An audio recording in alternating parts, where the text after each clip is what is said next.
He withheld certain information, saying he doesn't want to give away where this action is going to take place. I'm having like secondhand embarrassment watching Tyler bend himself into pretzels to defend the dear leader. You're trying to make a comparison to something that doesn't exist. Any rational adult goes, really? They're reacting this strongly to people walking into a church and speaking loudly. Then you're just trying to justify what is Trump's whole goal here, which is punishing people he doesn't like. And preventing the pastor from giving his sermon during the time when the pastor was set to be giving the sermon. Don Lemon is a fool, not a felon. At least that was my takeaway after watching the biased left-wing journalists' live stream and coverage of a disruptive protest that shut down church services by anti-ICE agitators in Minnesota last month. I supported the Trump administration's efforts to prosecute the actual activists who stormed into this church and tried to shout down the pastor, scaring families and disrupting the congregation to the point where the church service couldn't continue. That's not free speech, and it's against federal law. But was Don Lemon's coverage of all of this really more than just sympathetic and biased?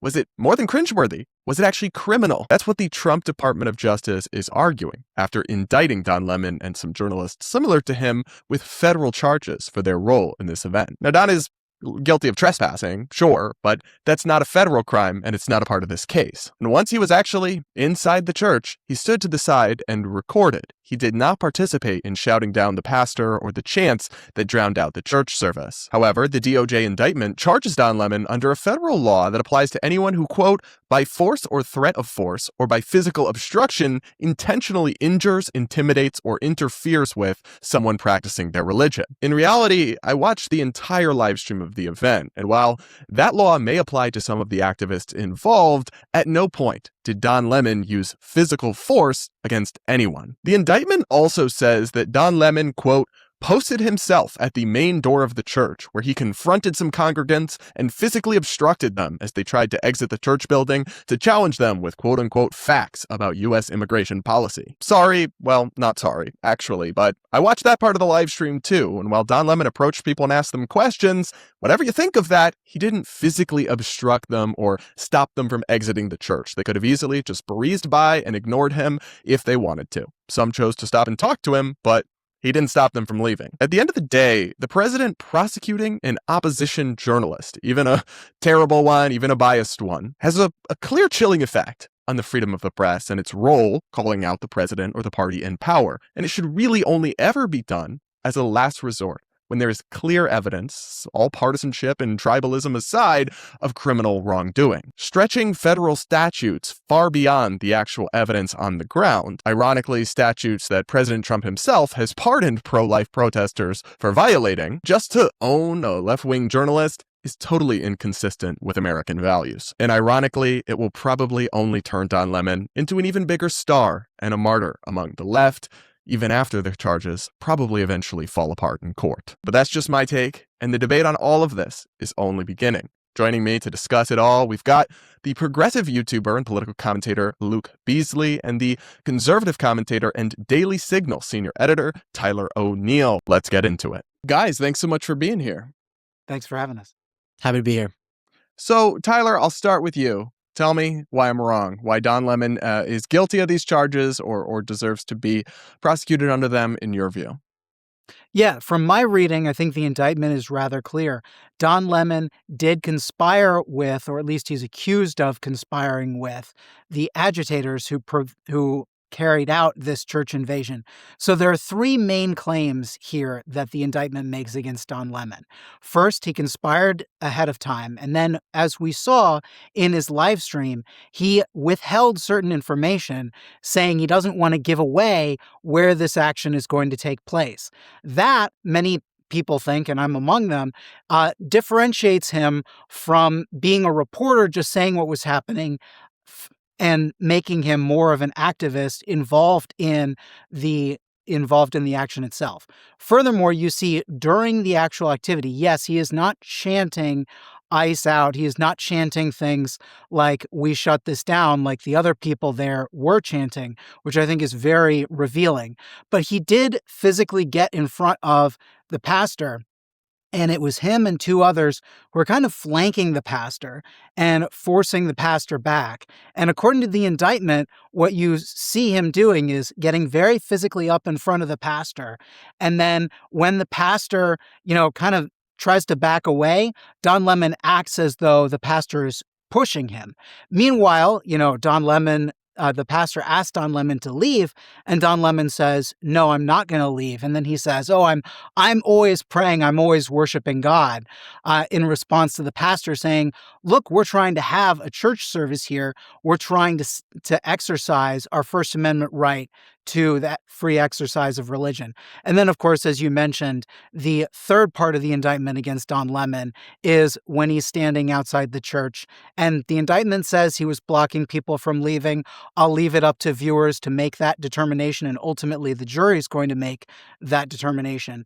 But to me, what we saw over and over here was a man who was willingly taking part in, joining, promoting, and engaging with the invasion of a church. And let me just put an exclamation mark under that, because I think it's very important.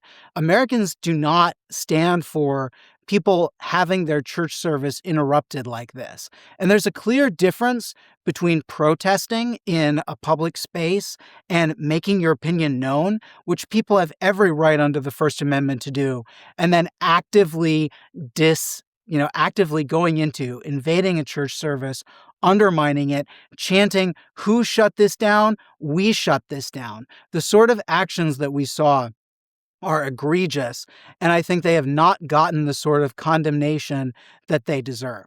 All right, Luke, I want to hear your perspective on this. Yeah, I mean, this topic is pretty easy for me because, like, Tyler, I thought you did a good job of trying best you could in the least embarrassing way possible to explain why this makes any sense. When, in my case, I don't have to do much arguing because we have the video of it, and I think any rational adult can watch Don Lemon walking in very peacefully and interviewing people and covering. And I also know that if it were Nick Shirley going, "Guys, I got an advance tip that there were going to be left-wing agitators in this church. And so I walked in and I asked the pastor what he thinks about it. And I filmed the protesters," no one would have a problem with it. And no one would think it was anything other than journalism. This was obviously him reporting on a notable event. And the broader event, even if you can find technical laws that were violated, any rational adult goes, "Really? They're reacting this strongly to people walking into a church and speaking loudly." This is from the same people who are happy that Trump pardoned people who violated the FACE Act, and previously were acting like the FACE Act was unconstitutional and it was an outrage that under the Biden administration anyone would be prosecuted under that. And obviously I will bring it up ultimately just because I know it's an important principle and I think it fleshes out consistency. But I don't know where Tyler stands on this, but if he's not 10 gazillion times outraged by Trump pardoning January 6ers, even the violent ones, then I have zero interest in what he has to say on this because obviously it's not consistent. And pretending like that was an appropriate protest at the Capitol trying to block the certification election, but then thinking this was like the worst thing since who knows when, is completely ridiculous. And again, we're not even talking about, as Brad referenced, the broader protests, which I guess you could have more to say about, even though I still think the reaction from the right has been a little bit silly. But definitely Don Lemon going in there. If you watch that video and you see him, what was the word you used, as an invader who's trying to prevent people from worshiping as opposed to capturing on video and interviewing people about a protest that was going on and them speaking loudly near other people in a church, then I think that you're purposefully distorting what actually happened. Okay, Tyler, your response to that. Yeah, so when you watch, I mean, this is not people just standing there talking. This is people who are bragging about shutting down a church service. I mean, it's in their own words where they're saying, "Who shut this down? We shut this down." Don Lemon was chanting that? No, I'm not claiming Don Lemon was. Well, so you drew the Don claim. Lemon was filming the event, as you know, and you watched the video, and he wasn't doing anything that you could portray as illegal. So then you're just trying to justify what is Trump's whole goal here, which is punishing people he doesn't like, and preventing the pastor from giving his sermon during the time when the pastor was set to be giving the sermon. You watched a different video. I mean, the video is very clear. What he was doing at that point. He is going up in front of the pastor who's trying to give a sermon, and the pastor tells him directly. Yeah, sorry. Go ahead. Sorry. The pastor tells him directly, "We want you to leave because we're trying to worship God." And he essentially says, "Oh, I'm always worshiping God." And then while he's Ah! constantly asking him, "No, I mean this," but this is the thing, right? They didn't go outside the church and Stop saying post their they. picket Talk about signs. Don, please. Well, yeah, Don didn't either. Don went in with everybody. He knew what was happening, and he chose to enter that church, and he chose not to leave when the pastor asked him not to leave. And he physically got up to the pastor. Now, of course, he did mostly ask That's called questions. approaching somebody. All right. I'm going to take over here and ask a question. Wait, can I say one other thing? Yeah. Briefly, then I'm going to ask Tyler a direct just question. one other thing. You might be asking this question, but you didn't reference my other points about the contradictions here, too, and sort of the MAGA logic and the selective outrage. Well, let's come back. I have a question about January 6th in mind. Let's come back to that. But Tyler, just get real with me for a second. The indictment says that Don Lemon, and this is required for the FACE Act, physically obstructed or used the threat of force to stop people from exiting the church, including the pastor. I watched that video. I don't see Don Lemon physically restraining or threatening anyone.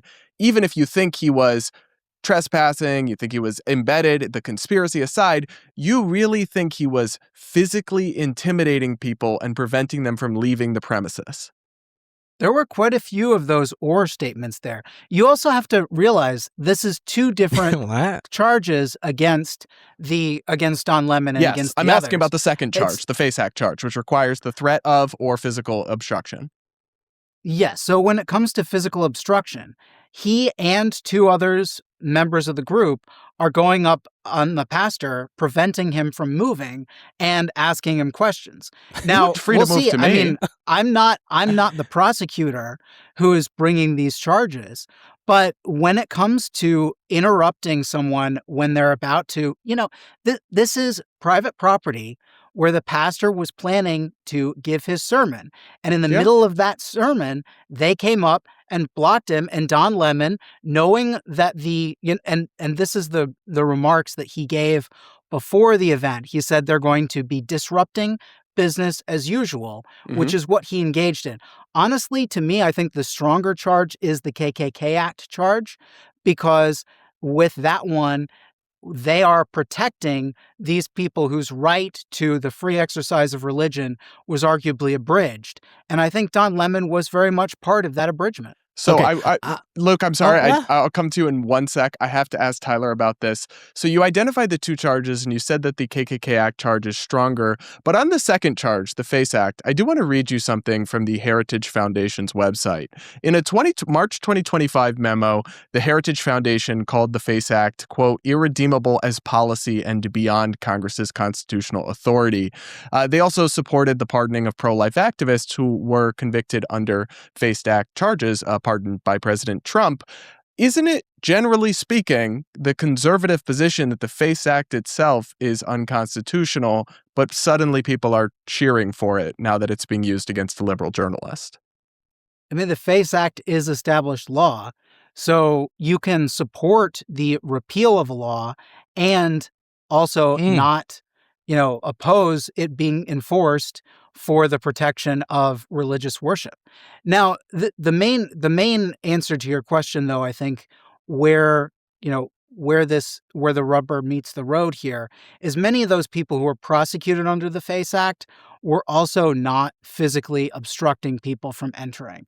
So you had people like Mark Hook, who was prosecuted under the FACE Act, and he was not obstructing anyone. In fact, the actions for which he faced charges and ultimately was acquitted because he was not violating the FACE Act was that he stood up for his son when someone had tried to attack his son while they were at a protest outside an abortion clinic, not when they were physically blocking people from going in. Notably, many of these people were charged also when they had not actively gone into an abortion clinic or prevented people from going into the abortion clinic. Right. And I would be against that and against it in Don Lemon's case. So Luke, I'll turn it over to you for a moment. Yeah, I feel like this is slightly, I say this with love, and I appreciate to be here, a slightly strange conversation to be having for the reasons I said before, which is, to me, I just feel I'm having like secondhand embarrassment watching Tyler bend himself into pretzels to defend the dear leader, when I think even he knows, like when you're explaining the past cases you disagree with,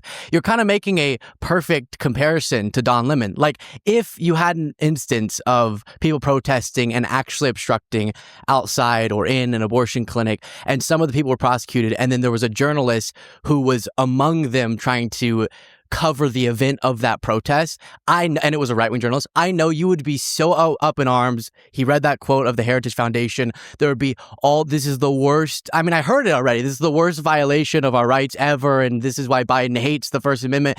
Then the second that it's Trump wanting to get retribution against somebody that he doesn't like, who even I know when you're privately watching the video, you're like, oh shoot, I have to debate this on Brad Polumbo's show? Okay, I guess I'll bend myself into the most complex pretzel ever to do so. So it's a little bit embarrassing, but I get it, I guess. But then I would believe more the Trump administration's reasoning on something like this if it wasn't obviously in line with a pattern. So if I even hear Tyler, the way he's speaking compared to probably how he talked about the next issue that he feels more confident about, there's a level of like, maybe I can sort of use words to defend this, but it's tough. And in that context, when you see it in the pattern of behavior from the Trump administration of just waging an all-out assault on the First Amendment with his wild lawsuits and threatening licenses and talking about getting Pam Bondi to prosecute protesters who just shouted in his vicinity at a restaurant under RICO, or the long list of ways that he's undermined the First Amendment and attacked the free press. We'll come to some of those. Then, all of a sudden you have, this is a part of a pattern. So whatever goodwill we'd give to the Trump DOJ, believing this is really about protecting people's ability to worship, goes completely away when you see the broader record. What's your response to that, Tyler? How many mosques and how many pro-LGBT churches have we seen conservatives go into, disrupt in the middle of service or in the middle of prayer, and then have a conservative journalist go in and join that effort and face charges? I've never heard. So you're trying to make a comparison to something that doesn't exist. And no, I just did the abortion clinic thing that did exist, and the you were upset clinic, about. No, I'm not upset about. You just said you were. Give Tyler a chance to just flesh it out. Okay, Luke. When it comes to abortion clinic protests, if people go into the abortion clinic and try to prevent people from engaging in what the law protects, I do not oppose them facing charges for that. I do not oppose someone facing charges for trespass if they claim to be a journalist while filming an event like that, when they're going into a place that they're not allowed or not welcome. So, Tyler, does that apply in, I will say, like in the case of, for example, Trump pardoning January 6th protesters, is it not hypocritical to be throwing the book at Don Lemon, really finding any way to hit him with serious federal charges, while simultaneously the Trump administration let many January 6ers, including some violent ones, off the hook, and it's pardoning, convicted fraudsters and all sorts of people? Doesn't that undercut the credibility to go after someone like Don Lemon? I think those cases are different, but I don't defend the pardons of January 6th. That's good. Okay. I would not call them protesters, especially not when you're invading the Capitol like that. Now, there are questions I will mention about why I've tried to get into the Capitol, like I've walked around the Capitol, and just of no intent of doing anything wrong. Capitol Police will block you from even setting foot on one step of the Capitol. And that raises a lot of questions to me as to how these people were able to fully get in there. No, but it doesn't. Once you go into the Capitol, and once you're removing materials from Nancy Pelosi's office, and once you're doing this sort of thing, that is utterly unacceptable. And sure, Luke, a brief word on this, and then I do have a follow-up question for you about it. Yeah, I know we're not trying to shift into a whole January 6th debate, and I do appreciate that you're willing to say that Trump was wrong on that, and it kind of diminishes any argument he can ever have about back in the blue or being against violence whenever, if you do it on his behalf, what I said, he'll pardon you. Oh, no. Oh, sorry. I thought you were going all the way in the moral direction. Whoops.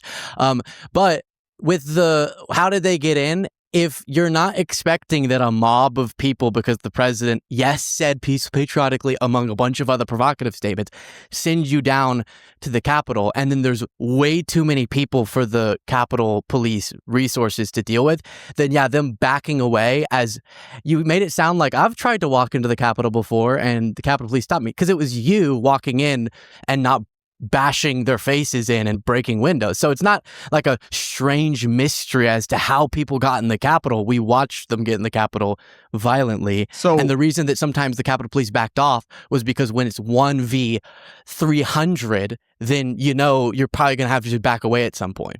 So are you going to? I don't want to relitigate all of this, guys. Yeah. Yes. So I do condemn violent Antifa. I think all the violent riots in 2020 during BLM. Yes, 100%. Again, I'm consistent. I'm not a partisan hack.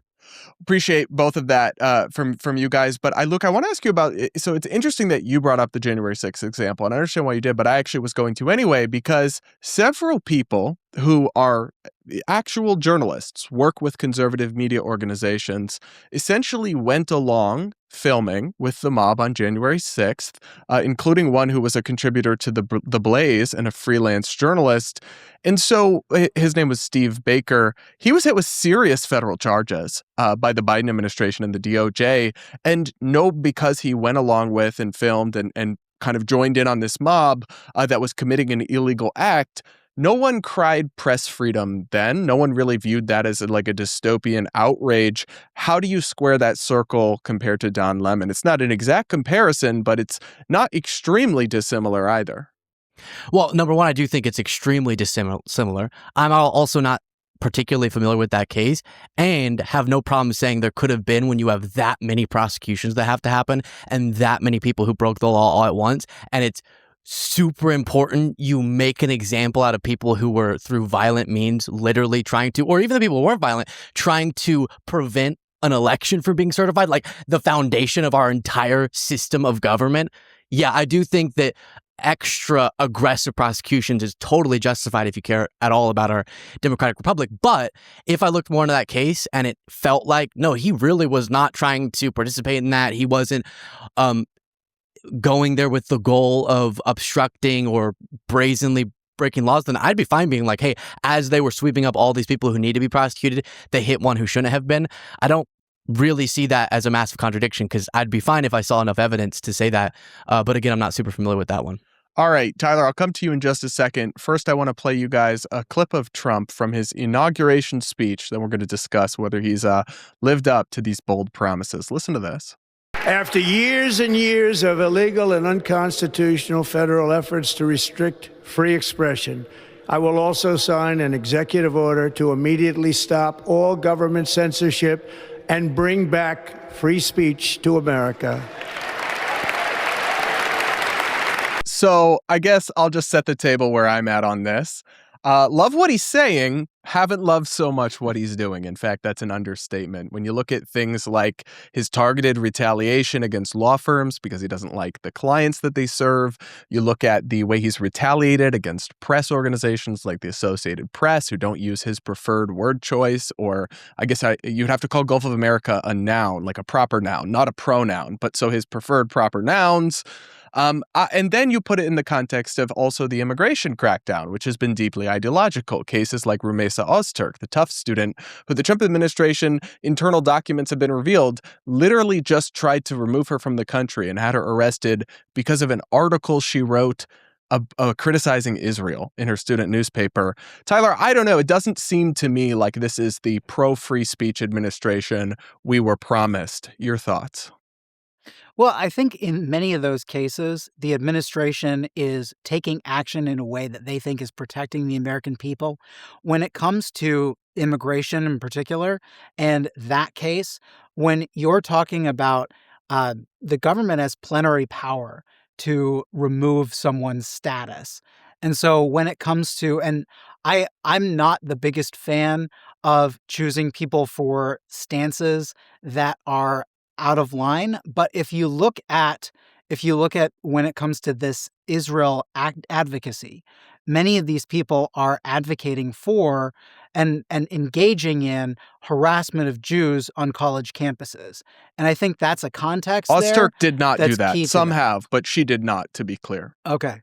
Well, and I'm not familiar with that case in particular, so I'd have to look at. I think there are ways that the Trump administration has supported press freedom, like restoring press passes to many of the journalists who had them all revoked under the Biden administration, and allowing new media, both from the right and from the left, into the White House press briefing room. Just Like, not the these Pentagon these press are big corps, steps. unless they sign a ridiculous policy. Yeah, that's a more debatable issue. I do think that the administration has some legitimate concerns about leaking, especially when you look at the threats that we have from China and how much they're stealing our information when it comes to military secrets. But yes, there are different stances that people will take, and I have not signed that Pentagon statement myself. Some of my colleagues have. Really? Well, that surprises me because a lot of conservative media journalists refused to sign it out of principle because part of it required them to essentially agree not to solicit information the government doesn't want released, even not just classified information, but any unauthorized information, which I think is basically promising you won't do your job and you'll just recycle press releases. But look, more broadly on free speech, your thoughts on Trump living up to those bold promises or maybe not so much. Yeah, okay, let me just quickly demonstrate something, Tyler. Imagine that Brad brought up a clip of some Democrat being like, Joe Biden is the most mentally fit that he's ever been, and he's just sharp as a tack, and nothing has changed in the last decade. And I responded with, yeah, well, there's different ideas on this subject, and people debate it, and maybe some people have a point, but like, I think that's generally correct. You'd be like, bleh, that's so ridiculous. Like, just be honest. I think even if you like Trump, you can't say you like him or you believe within the context of liking him that he's been strong on the First Amendment. He's been going berserk. He admits that. He will say, aside from what his administration does, he will say, like I said, I want Pam Bondi to bring RICO cases against those pink whatever protesters who said I was Hitler. Insane. Or the government, this is a quote, should come down hard on MSNBC. And then he started doing that, right? He brings these ridiculous lawsuits against CBS, for example, while they're trying to get a merger to go through. He's withholding the merger, preventing them from making a bunch of money to force them, threatening them into settling with him and paying him off a bribe. He's like open, and you have to do me favors and you can't cross me too much, otherwise I'm going to sue you. The New York Times, he's done that as well, and then leverages his government power to punish you until you go ahead and pay him through a settlement, what I see is essentially a bribe. Even in the cases of the lies that were told in the aftermath of the ICE shootings, you have these people exercising their First Amendment, and then they get killed, and then the Trump administration comes out and lies about that. That one has to do with the First Amendment and what y'all previously cared about, which was the Second Amendment in the case of Alex Preddy. You have like Miles Taylor being investigated for a book he wrote that Trump didn't like. Obviously, the whole James Comey case and them shopping around to different prosecutors and firing people if they won't bring a case, proving that it's a weak and flimsy case, has nothing to do with them really being concerned that Comey lied, that a leak that actually was beneficial to Trump's campaign happened under his watch at the FBI. So, Luke, that's obviously last thing because he doesn't like what Comey said about him. So these are his part of the First Amendment allows you to block ICE from carrying out deportations. That's not what I said. Part of the First Alex Amendment Preddy was not blocking them from. Did you see him like waving people along? Here, come by. He was just shouting. You said Alex Preddy and Renee Good. Yeah, and also, Renee Good also ushered a Renee car Good, through. whose car had just hit an ICE officer before he opened fire. I gave you a bunch of examples. I zeroed in on the First Amendment example, saying that sometimes you could find there was obstruction going on in the ICE protests, but that the willingness, even in cases where they were abiding by the law while they were protesting that spiraled into even death scenarios, and the willingness to lie about that is an example of them not caring about people's ability to protest. Yes, some of them get chaotic, and sometimes people do things that I don't support during protests, but then what about like the rest of the list that I did? Well, so just be honest. Go, that's bad. Why is he doing that? What? You did throw Okay, out a lot this is- there, though, Luke. Like a This million is all things. in the context. Well, I think that says let me something about return what you Trump. said, Luke Beasley. What you said by about all January 6th, when you said that you wanted things to be aggressively prosecuted because, and I agree with you, January 6th was an egregious situation. Do you think that people should be aggressively prosecuted when they invade a church in the middle of service? When people are trying to worship God? I mean, the First Amendment, which also protects religious freedom, the free exercise of religion. Was Sorry. that rhetorical?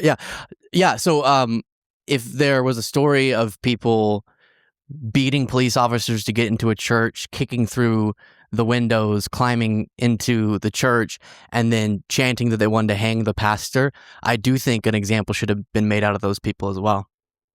You don't think that interrupting Stop using the word middle invaded. of service? They walked into an unlocked door. Like, okay, Well, a law was broken. they did scare the families and children, and they Yes. shut down the service, and I think that's wrong.